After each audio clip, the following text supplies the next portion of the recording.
اور ان سب پر اسی کا اختیار ہے۔ اور یہی بیان میں یوحنا کی انجیل میں بھی ملتا ہے کہ سب چیزیں اس کے وسیلہ سے پیدا کی گئیں، یا سب چیزیں اس کے وسیلہ سے پیدا ہوئیں۔ تو اس کا کلی مطلب یہی ہے کہ آسمان اور زمین، آسمان کے اوپر کی تمام چیزیں، آسمان کے تلے کی تمام چیزیں، زمین کے نیچے کی تمام چیزیں، ساری کائنات کا ایک ایک ذرہ وہ خداوند یسوع مسیح کے وسیلے سے پیدا ہوا۔ یعنی جتنی چیزیں خلق ہوئی ہیں، مخلوق ہیں، وہ سب یسوع مسیح کے وسیلے سے پیدا ہوئی ہیں اور یسوع مسیح کے واسطے پیدا ہوئی ہیں۔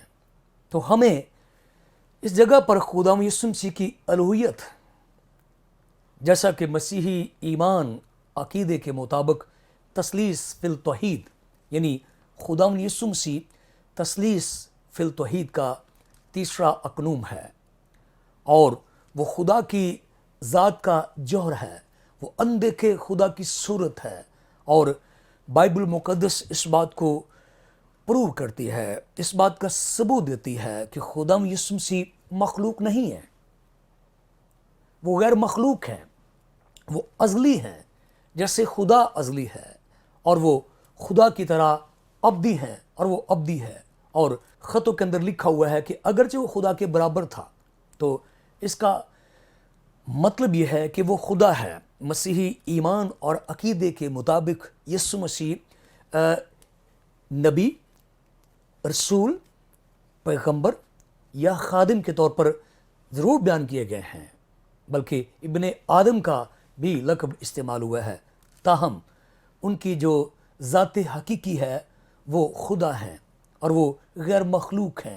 اس لیے تمام بادشاہوں پر، تمام حاکموں پر، ساری کائنات پر کسی نبی کا، کسی پیغمبر کا، کسی رسول کا اختیار نہیں ہو سکتا۔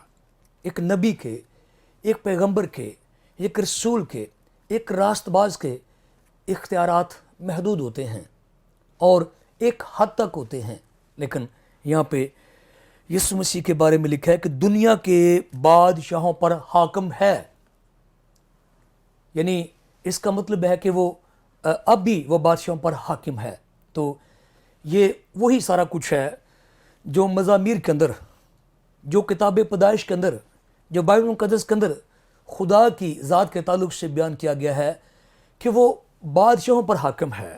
اگر میں یہ حوالے پڑھوں تو میرے خیال میں یہ بے شمار حوالہ جات ہیں اور بہت سارا وقت درکار ہوگا۔ عہد عتیق خدا تعالیٰ کو ایک بادشاہ کے طور پر پیش کرتا ہے، اور عہد عتیق میں خدا تعالیٰ تمام بادشاہوں پر حاکم ہے۔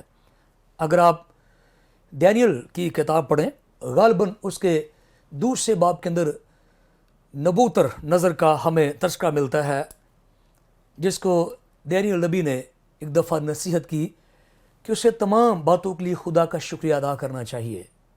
میں یہ اس کا خلاصہ سا بیان کر رہا ہوں، لیکن وہ متکبر ہوا، اور متکبر ہو کر اس نے کہا کہ میں بابل اعظم ہوں اور ساری شان و شوکت میں نے ہی اس کو بخشی ہے۔ اور ہم جانتے ہیں کہ اس پر ایک ایسا دور آیا جب وہ جانور بن گیا۔ جب اسے ہوش آیا تو اس نے وہاں پہ اعتراف کیا، اور اس کا اعترافی بیان آج بھی جو ہے وہ بائبل مقدس میں موجود ہے۔ اس نے وہاں پہ یہی بیان دیا کہ خدا تعالیٰ ہی ساری ریاستوں پر، ساری حکومتوں پہ، سارے انسانوں پہ، سارے حیوانوں پہ، سارے آسمانوں پہ، ساری زمین پر، ساری کائنات پہ خدا تعالیٰ ہی حاکم ہے، اور بادشاہوں کا خدا ہی بادشاہ ہے۔ یہ ایک غیر قوم کے بندے نے اعتراف کیا، اس نے مشاہدہ کیا، تجربہ کیا کہ خدا تعالیٰ حکومت کرتا ہے۔ اور ہم جانتے ہیں کہ جب خدا کے بندے غیر اقوام کے اندر جاتے اور خدا اپنا کام کرتا تو لوگ خدا تعالیٰ کو بادشاہ مانتے جو قوموں پر بادشاہت کرتا ہے۔ تو عہد عتیق میں ہمیں خدا کی جو ذات ہے پروردگار کے طور پر، حاکم کے طور پر، بادشاہ کے طور پر دکھائی دیتی ہے۔ تو یہاں پہ وہی الفاظ یسوع ناصری کے لیے استعمال ہوئے ہیں کہ جو بادشاہوں پر حاکم ہے، یعنی جس سے بادشاہوں پر اختیار ہے۔ تو یہ ہمارے خداوند یسوع مسیح کی وہ الہی ذات کی شخصیت کی عکاسی ہوتی ہے، وہ خدا تعالیٰ کی ذات میں سے خدا ہے، اور جیسا لکھا وہ اندیکھے خدا کی صورت ہے۔ اور پولس رسول فرماتے ہیں کہ وہ تمام چیزوں سے پہلے مولود ہوا، اور وہ تمام ریاستوں اور حکومتوں پر حاکم اور مختار کل ہے۔ اس کو تمام چیزوں پر اختیار ہے، جو ان کی الہی ذات کی طرف ایک ناقابل تردید اشارہ ہے۔ اس لیے میرے لیے، آپ کے لیے یہ انتہائی قابل فخر بات ہے کہ ہمارا خدا یسوع مسیح بادشاہوں پر حاکم ہے۔ اب دوسرا سوال یہ ہے کہ کیا اس کی جو بادشاہت ہے، حاکمیت ہے، اس کا جو اختیار ہے، کیا وہ آج ہماری دنیا میں ظاہر ہو رہا ہے، یا اس نے اپنا اختیار کبھی استعمال کیا؟ جس طرح متی کی انجیل کے آخری باب میں لکھا ہوا ہے کہ آسمان اور زمین کا کل اختیار مجھے دیا گیا ہے، لیکن اسے کہاں اپنا اختیار استعمال کیا گیا؟ تو میری دانست میں اگرچہ وہ تمام زمین، آسمان اور تمام سلطنتوں پر اختیار رکھتا ہے، لیکن ابھی تک اس نے اپنا پورا اختیار جو ہے وہ ظاہر نہیں کیا۔ مثال کے طور پر ہم سب جانتے ہیں کہ پچھلے 2000 سال سے مسیحیت کو شک نہیں کہ آج دنیا کے گوشے گوشے تک پھیلی ہے، لیکن حکومتوں نے، ریاستوں نے، حاکموں نے اور با اختیار لوگوں نے جس طرح سے مسیحوں کو ایذا دی ہے، مسیحیت کو روکا گیا ہے اور ان کی مخالفت کی گئی ہے، جلایا گیا ہے، مارا گیا ہے، کاٹا گیا ہے، پیٹا گیا ہے، قیدوں میں ڈالا گیا ہے، تاریخ میں اس کی مثال نہیں ملتی۔ تو ہمیں معلوم ہوتا ہے اگرچہ وہ اختیار کل ہے، اس کو کل اختیار ہے، لیکن ابھی اس نے باضابطہ طور پر اپنا کل اختیار ظاہر نہیں کیا، اور اس کی بڑی وجہ ہمیں دکھائی دیتی ہے جو ہم آگے چل کر سیکھیں گے، وہ ہے 1000 سالہ بادشاہی۔ حقیقتاً جو ہم ہر روز کہتے ہیں تیری بادشاہی آئے، ابھی وہ بادشاہی پورے طور پر دنیا میں جو ہے وہ نہیں آئی، اگرچہ پوری دنیا پر یسوع مسیح اختیار رکھتا ہے، لیکن ابھی اس نے خود ہی کہا تھا کہ میں جا رہا ہوں اور میرے بعد دنیا کا سردار آتا ہے، اس کے ساتھ میرا کوئی الحاق یا میرا اس سے کوئی تعلق نہیں ہے۔ تو اس کا مطلب یہ ہے کہ ابھی یہ جو علیم کل ہے، یہ جو مختار کل ہے، یہ جو بصیر کل ہے، جو خدا کی ذات کا نقش ہو کر دنیا میں آیا، جو خدا کی ذات کی صورت ہے، جو خدا ان کے کلام کے مطابق خدا ہے، ابھی اس نے اپنے کل اختیارات کو پورے طریقے سے استعمال نہیں کیا، اور وقت آنے والا ہے۔ یسعیاہ کی کتاب کے 11ویں باب کے مطابق ایک روز وہ لوہے کے عصا سے ساری دنیا پہ بادشاہی کرے گا، اور ایک ایک چیز اس کے تابع ہوگی، اور کوئی چیز اس کی مرضی کے خلاف کام نہیں کر سکے گی۔ آج ہم جب دنیا پہ نگاہ اڑاتے ہیں تو آج سلاطین، حاکم، بادشاہ، حکومتیں، ریاستیں، انسان اپنی اپنی مرضی سے زندہ ہیں، جی رہے ہیں، اور بہت کم اس کی آواز سنی جاتی ہے، بہت کم لوگ اس کے تابع ہیں۔ ابھی انہیں ایک خاص وقت تک چھوڑا گیا ہے، آزادی دی گئی ہے، اگرچہ وہ کل اختیار رکھتا ہے، لیکن ابھی تک وہ پوری طرح سے وہ اپنے اختیارات جو ہے وہ استعمال میں نہیں لا رہا۔ لیکن ایک وقت آنے والا ہے جب کسی دوسرے کا اختیار ہوگا ہی نہیں، مشرق سے مغرب اور شمال سے جنوب تک یسوع کی بادشاہی ہوگی، اور یسوع تمام چیزوں پر بادشاہ ہوگا، اور ہر چیز اس کے تابع ہوگی، اور ہر چیز اس کے اختیار میں ہوگی، اور ہر بشر اس کا کہنا مانے گا۔ 1000 سالہ بادشاہی جس کا تذکرہ آگے جا کر کیا جائے گا، ہم خدا ان کے فضل سے بالتفصیل اسے سیکھیں گے اور جانیں گے اس بادشاہی کا سارا عرصہ کتنا ہوگا، اس کا ماحول کیا ہوگا۔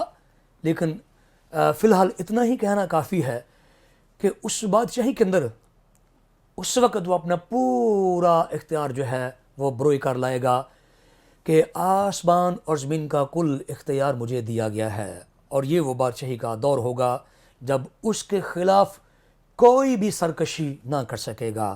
ہر شخص، ہر بشر، ہر چیز اس کے تابع ہوگی. اور یہ 1000 سالہ بادشاہی اسی زمین پر کی جائے گی.